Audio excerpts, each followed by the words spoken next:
Signal है वो 1 से स्टार्ट होगा और इसी के साथ कनेक्ट हो जाएगा।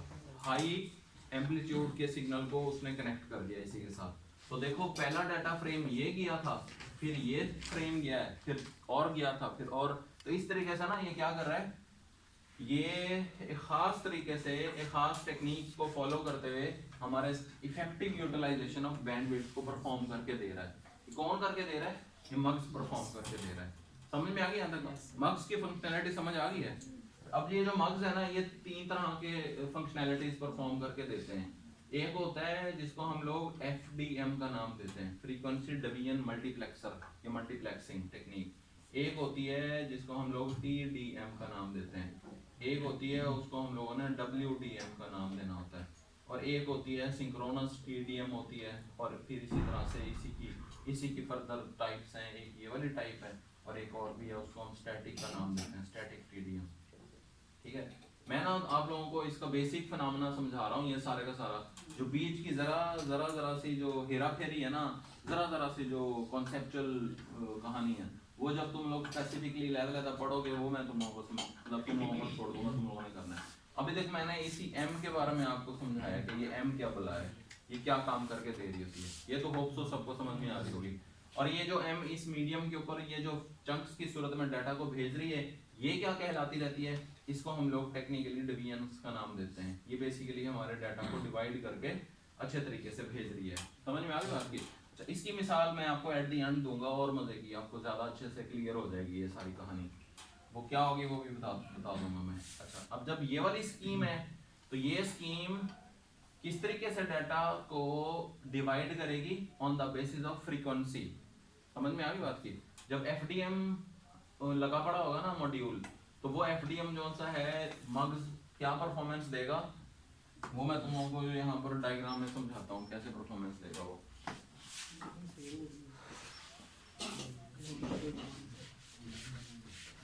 देखो कोई डाटा है ना, वो एनालॉग सिग्नल में आ रहा है, फर्ज कर लेते हैं ये मैं ऐसे वेवफॉर्म बना देता हूँ। इधर टाइम है, इधर फ्रीक्वेंसी है, किसी खास फ्रीक्वेंसी का डाटा लेट्स सपोज किसी खास टाइम इंटरवल पर आ रहा है। सही है, मैं मुख्तलिफ यूजर्स है, मैं फर्ज कर लेता हूँ 3-4 यूजर्स है यहाँ पर।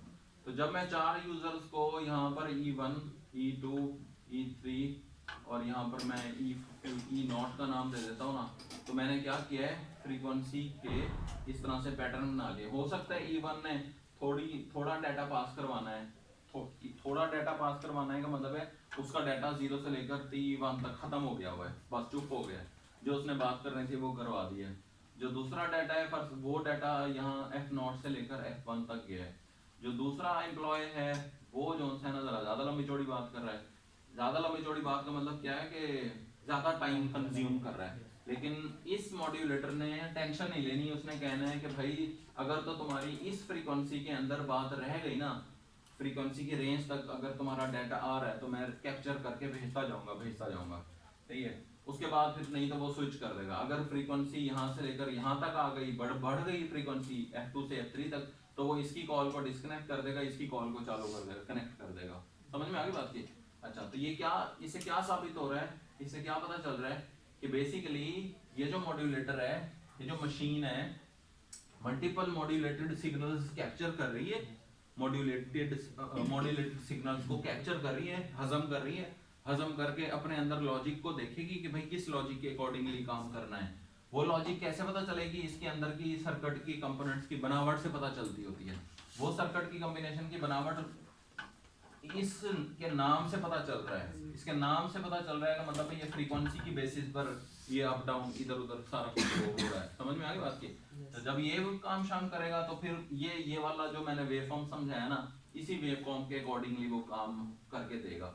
मतलब इस मीडियम के ऊपर इफेक्टिवली इस सारे के सारे डाटा को on the basis of this division of frequency वो भेजता जाएगा। समझ में आ गई बात की? इसकी मिसाल ऐसे ले लो, जैसे कोई चौकीदार है ना, उसने थोड़ी बात करनी होती है, डर के करनी होती है, वो जरा सी बात करेगा खत्म कर देगा। ये डिपेंड करता है प्रायोरिटी पे।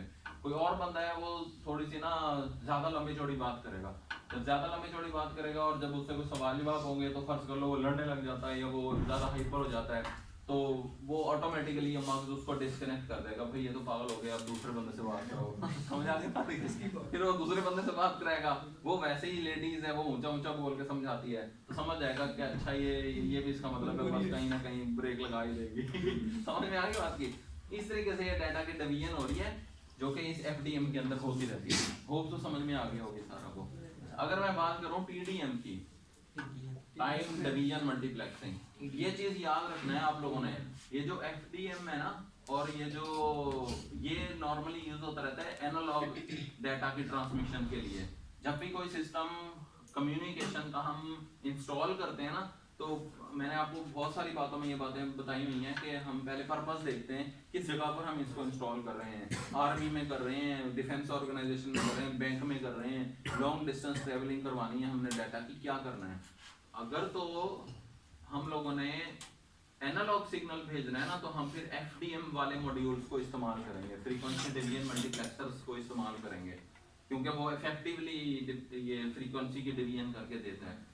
अच्छा, अगर फर्ज कर लो है एनालॉग सिस्टम, लेकिन जो सिग्नल की शक्ल है ना वो लाइट की सूरत में है। लाइट की सूरत में का मतलब है ऑप्टिकल सिग्नल है। अगर तो उस ऑप्टिकल सिग्नल को ऑप्टिकल फाइबर के अंदर इफेक्टिवली गुजारने के लिए जिस तरह का मैं मॉड्यूलेटर ये मल्टीप्लेक्सर चूज करूंगा, वो लाजमी तौर पर वेवलेंथ डिवीजन मल्टीप्लेक्सिंग की टेक्निक को फॉलो करेगा।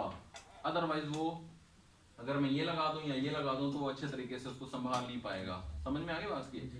जी सर जैसे फ्रीक्वेंसी वाली जो है सर, जैसे उसमें डिस्कनेक्ट हो जाएगी ना जब कॉल, तो सर डाटा तो सही ट्रांसफर नहीं, ये टर्न होती है ना, फिर जब दोबारा वो लाइन पर आ जाएगा बंदा तो उसी फ्रीक्वेंसी लो हो गई। मैं समझाने के लिए बताई थी कि जब वो इस रेंज इस टाइम ड्यूरेशन तक वो होता रहेगा, अगर तो उसकी बात इस फ्रीक्वेंसी की रेंज तक है पड़ी तो वो कनेक्शन कंटिन्यू रहेगा उसके साथ। अदरवाइज फिर नहीं, तो जब फिर दोबारा वो उसी की फ्रीक्वेंसी की रेंज में आ जाएगी और फर्ज कर लो तो ये खत्म हो गया है, तो फिर ये वाली इसके साथ कनेक्ट हो जाएगी। बेसिकली ना ये स्विचेस के तौर पर काम करेंगे। मैंने जो स्लाइड शेयर किया ना उसमें यहाँ पर स्विचेस लगे हुए हैं। स्विचेस का मतलब क्या होता है कि फर्ज कर लो इस तरह के ये स्विचेस हैं। अगर फर्ज कर लो ये वाला स्विच तब कनेक्ट होगा जब यहाँ से यहाँ तक की फ्रीक्वेंसी है पड़ी। जैसे ही फ्रीक्वेंसी बढ़ गई, फर्ज कर लो F1 से F2 तक चली गई, तो ये घूम जाएगा, तो फिर यही इसके साथ स्विच कॉल तो नहीं ना कट हो, मतलब नहीं, तो वो तो बंदा लगा रहेगा ना उसके साथ। हाँ, अगर उसको लगेगा कि मैं बहुत ज्यादा टाइम इंतजार कर चुका हूँ, अभी तक मेरी बात नहीं हुई, तो बस फिर वो बंद कर देगा। जाहिर है उसकी भी तो बर्दाश्त होगी ना कि मुझे इग्नोर किया जा रहा है इतने टाइम तक कि मैं इग्नोर हो रहा हूँ। समझ में आ गई बात की? अच्छा, मैं बता रहा था कि ऑप्टिकल अगर सिग्नल होंगे तो ऑप्टिकल सिग्नल्स को बेस्ट वे में जो टाइप ऑफ मग्स काम करवा के देगा या थ्रू करवा के देगा लाइन के ऊपर, वो WDM करवा के देगा, वेवलेंथ डिवीजन मल्टीप्लेक्सिंग।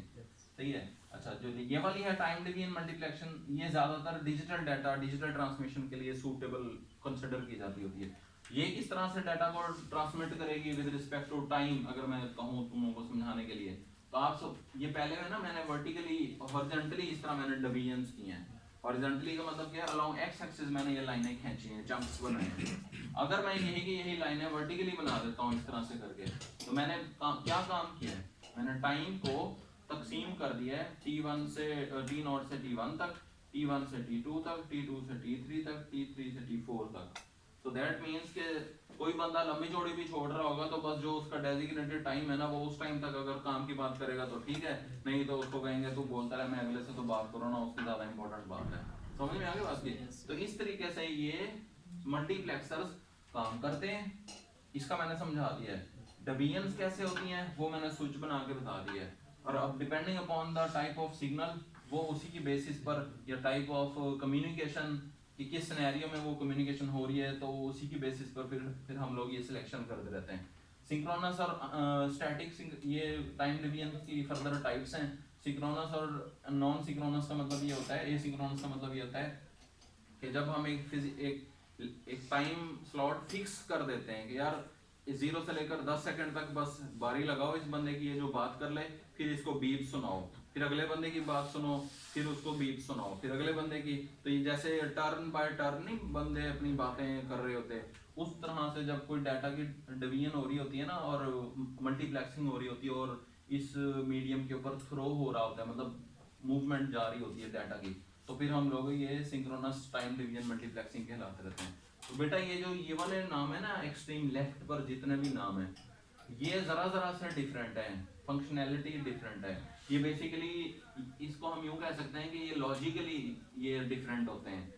पूरे के पूरे मॉड्यूल के अंदर ना जरा से दो चार पुर्जे आगे पीछे करके नए लगा देते होते हैं, जिसकी वजह से ये सारी की सारी चीज मुख्तलिफ तरीके से परफॉर्म करती है। बैक एंड पर वो यही रही होती है जो मैंने वेरी फर्स्ट टाइम आपको लेक्चर में समझाई है कि ये मल्टीप्लेक्सिंग की जो कहानी है, समझ में आ गई बात की। बस ये है सारा का सारा चक्कर। अभी सारे के सारे चक्कर में सबसे काम की चीज क्या है कि भाई बैंडविड्थ को इफेक्टिवली यूज कर रहे हैं ताकि कोई ऐसा टाइम स्लॉट ना आए कि जिस टाइम स्लॉट के अंदर इधर कोई डाटा भी ना जा रहा हो। समझ में आ गई बात की। तो ये जो सारे का सारा हमने चक्कर पड़ा है ना छठे चैप्टर के स्टार्ट का, ये जितने भी टाइप्स हैं इन जितने भी टाइप्स के अंदर इंपॉर्टेंट चीज है ये मॉड्यूलेशन की, मल्टीप्लेक्सिंग की, ये पता होनी चाहिए। फिर सेकंड इंपॉर्टेंट चीज है कि ये डिवीजन कैसे करके दे रहा है, ये पता होना चाहिए। फिर लास्टली आपको ये पता होना चाहिए कि ये जो रूल्स लग रहे हैं इनके अंदर जो कॉन्सेप्ट्स हैं पढ़े वो किन लॉजिकल वेज से ये कॉन्सेप्ट्स इंप्लीमेंट होते रहते हैं। वो लॉजिकल वेज इस एक्सट्रीम लेफ्ट वाले अल्फाबेट से आपको समझने हैं। समझ में आ गई बात की। तो बस ये सारा का सारा चक्कर है जो आपने मेमोराइज करना है, याद करना है। कोई कंफ्यूजन है यहाँ तक तो मुझे बता दो। क्लियर है? Yes, sir. और कुछ नहीं। चलो जी पूरे के पूरे 3:45 हो गए हैं। मैं मेरे ख्याल में आधा ही घंटा नॉन स्टॉप बोला है। होप सो जितनी मोस्टली बातें थी वो मैंने सारी समझा दी हैं। बाकी मैंने स्लाइड शेयर की हैं आपके ग्रुप में, आप उसको देख लें। उसमें छोटे छोटे न्यूमेरिकल एग्जांपल्स हैं, उनकी प्रैक्टिस घर में जाके कर लीजिएगा। जो बाकी रंग बिरंगी तस्वीरें हैं जो इसमें आपको ज़रा फीकी लग रही हैं वो उसमें पढ़ लें आप, आपको समझ में आ जाएगा।